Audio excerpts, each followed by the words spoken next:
Mwiriwe neza, muri amahoro, Yesu ashimwe cyane.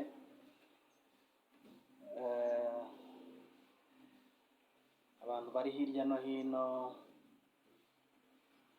mu Rwanda, mu baturanyi, ibihugu duturanye nabyo n'ahandi hirya no hino ku isi, ndabasuhuje mwese. Inshuti za Mugunga TV show, ndabasuhuje cyane, muraho neza. Ndanezerewe, ndi amahoro, ndi muzima. Umuririmbyi yaravuze ngo ubwo umwami Yesu ankunda ndi amahoro, ati kubw'imbabazi ze nyinshi ndi amahoro. Rero nanjye nshimishijwe nuko ndi amahoro, iyo ndirimbo ndumva yuzuye umutima wanjye. Mfashe uyu mwanya rero kugira ngo tuganireho gatoya ku bintu maze iminsi ntekerezaho. Wenda ntabwo ndibuze kujya muri Bibiliya cyane, ariko niba ngombwa wenda umuntu araza kugenda akomozaho gatoya, ariko ni ikiganiro cy'iminota mikeya. Muri komenti waza kuza kuvuga uko ubyumva rwose. Ni ikiganiro kijyanye n'ubuzima busanzwe bwa buri munsi tubamo rwose, ariko cyerekeranye n'ubundi kidafite aho gitandukaniye n'ijambo ry'Imana. Tubibutse ko mu by'ukuri uramutse ukurikiye iyi video ugakora subscribe, ugakora share ndetse na like, byaba ari byiza cyane kurushaho. Mu by'ukuri impamvu uziye ko ari ikiganiro ni uko ari ibintu nyine bijyanye n'ubuzima bwacu bwa buri munsi, kandi muri share uramutse ugize ukuntu uza gutangaho comment ukavuga kuri iki kiganiro byaba ari byiza. Turaza kuba tuvuga ku bintu ku buzima bw'umuntu. Ubundi hari ibintu bitatu, sindi buvuge wenda byinshi, ndavugaho kuri bitatu. Kugira ngo umuntu abeho neza bisaba iki, cyangwa se agere ku iterambere bisaba iki? Icya mbere, yewe nkanjye ukuntu mba mbyumva, icya mbere bisaba kwiga.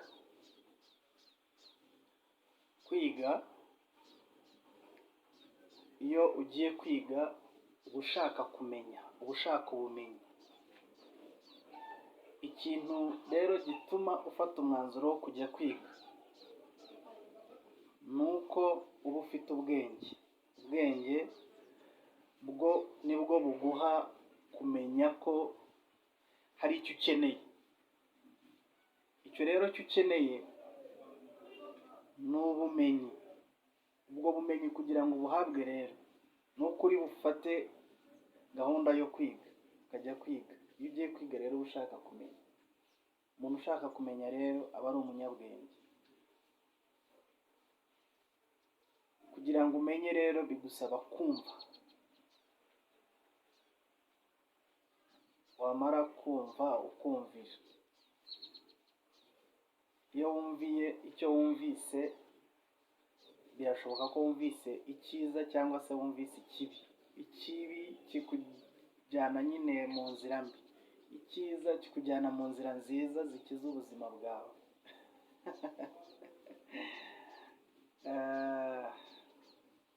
Ese wowe wumva wahitamo iki? Kumvira icyiza cyangwa ikibi? Icyiza rero kikugeza ku ntego yawe, ariko ikibi kigukura mu ntego nziza kikakujyana mu ntego mbi. Intego mbi rero ni izigushora mu rupfu, ariko inziza ni izikugeza ku iterambere ryawe. Impamvu rero navuze kuri iki kiganiro, mbashije kubona abantu benshi ndetse bamwe mu bo twakuranye no mu banyuma yacu bananiwe gushyika ku ntego zabo, ndetse babayeho mu buzima bubi cyane bitewe n'amahitamo mabi. ndibuka nkiri umusore, ariko umusore ukiri muto, nkiri mutoya rwose, ndimo gukura mu myaka mito cyane, mu myaka nka 15, bigeze kubaho umuntu wigize ukuntu naniranamo, nzana ubuntu bw'ubugeso butari bwiza. Umukecuru wanjye aza kundegera umuntu umwe muri bakuru banjye kwa data wacu. Mukuru wanjye aza kumpana, amana yambwiye ijambo ntazibagirwa. Arambwira ati, wowe ugeze mu gihe wakabaye uhura n'ikibazo ukishakamo igisubizo cyacyo. Iryo jambo ntabwo nzaryibagirwa, ariko amaze kurimbwira nararifashe.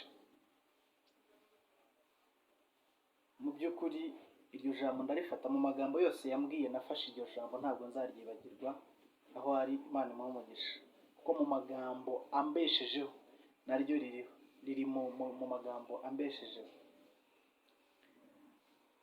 Iki kiganiro rero mu by'ukuri kirareba cyane urubyiruko, abantu bakiri bato. Ugasanga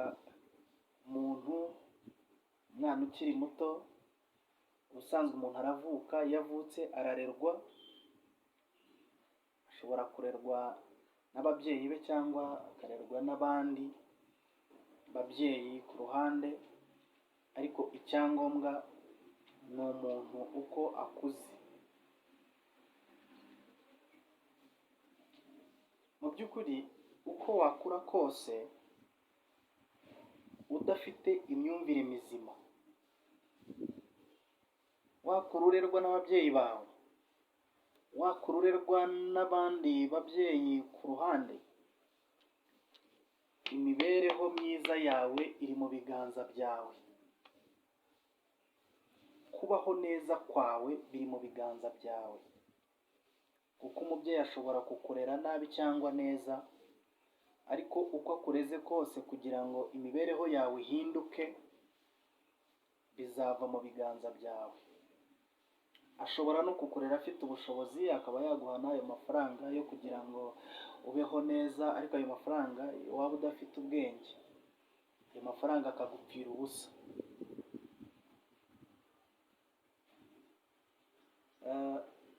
Sinzi niba ari umugani w'Abanyarwanda cyangwa se ari irindi jambo umuntu yishyiriyeho, ariko nakomeje gukura numva umuntu avuga ngo iyo umuntu abaye imbwa mu zabukuru, ngo aba yarabanje kuba ikibwana gito, ngo aba yarabaye ikibwana gito. Ngo umuntu iyo abaye imbwa mu zabukuru aba yarabanje kuba ikibwana gito. Umunyarwanda yaciye umugani aravuga ngo akayuzi kazaba kabirikira ngo ukabona kakigondora. Mu by'ukuri ayo ni amagambo ashaka gusobanura mu ijambo rimwe yuko icyo uzaba cyo ukigaragaza hakiri kare.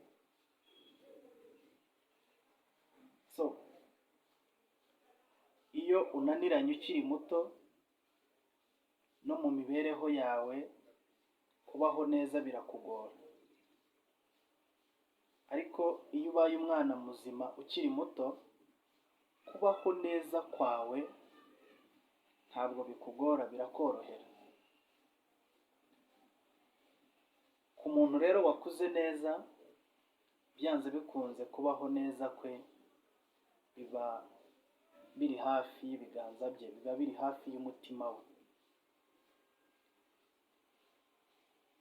Kugira ngo ubeho neza bigusaba kumvira ababyeyi bawe ndetse n'abatari ababyeyi bawe, ugakurikira inyigisho zitandukanye hirya no hino, kuko uba wishakishiriza, uba urimo kwihahira ibizakubeshaho neza. Naje gusanga kubaho neza bidasaba kuba ufite amafaranga menshi. Naje gusanga kubaho neza bidasaba kuba warakuriye mu muryango ukomeye. Naje gusanga kubaho neza bidasaba kuba ufite imitungo hirya no hino, ahubwo naje gusanga kubaho neza bisaba guca bugufi, kumva no kumvira, kwihangana, ubunyangamugayo, kwizera no kugira intego. Iyo ufite intego, byanze bikunze ubaho neza. Iyo ufite kwihangana, unyurwa n'uko umeze. Iyo ufite kwizera, biguha ibyiringiro bizima, ntuterwe ubwoba n'ikibazo uhuye nacyo. Ese umuntu wenda katuvuge ngo yari afite, n'urugero, yari afite telefone yawe wayita, n'urugero, bikaba biracitse bigacika, bikaba intambara. No, ntabwo ubuzima burangiye. Telefone iragiye ariko uracyariho, uri muzima. Ibintu byashira ariko waba ufite ubuzima ukongera kubona ibindi. Umugabo bita Yobu yabayeho ari umuntu ufite ibintu, ariko Satani aza kumugerageza. N'Imana yamuhaye uburenganzira bwo kugira ngo agerageze Yobu. Ibintu afite byose birashira, Satani arabitwara, arabinyaga, abana barapfa, Yobu ararwara.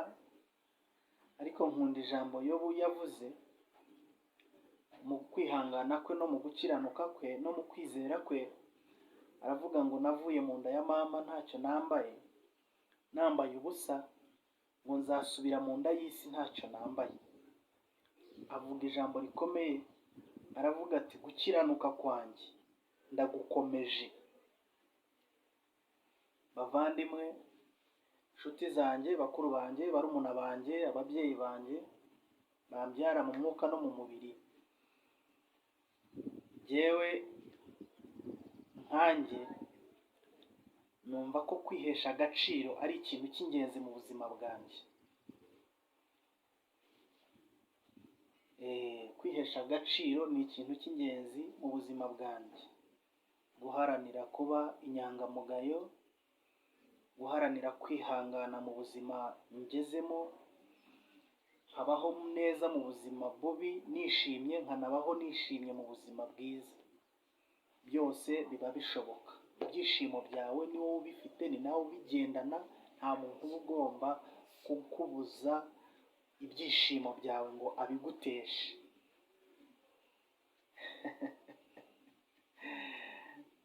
Yes, uko ni ukuri.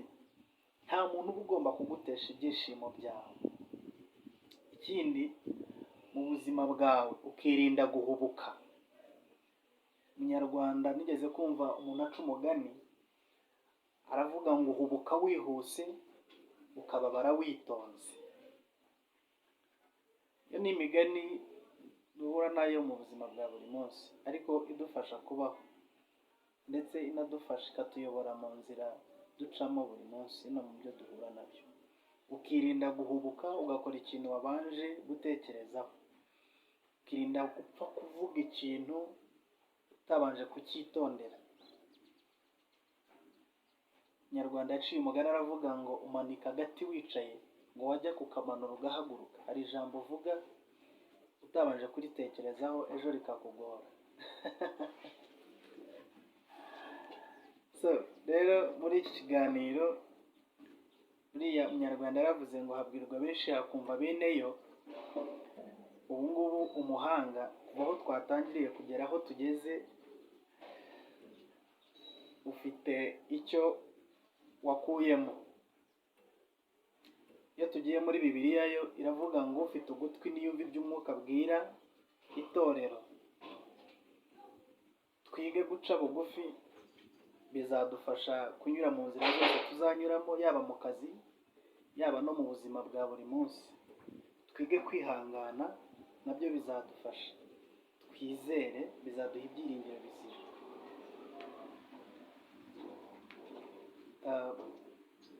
Twaganiraga rero kuri ayo magambo. Ikiganiro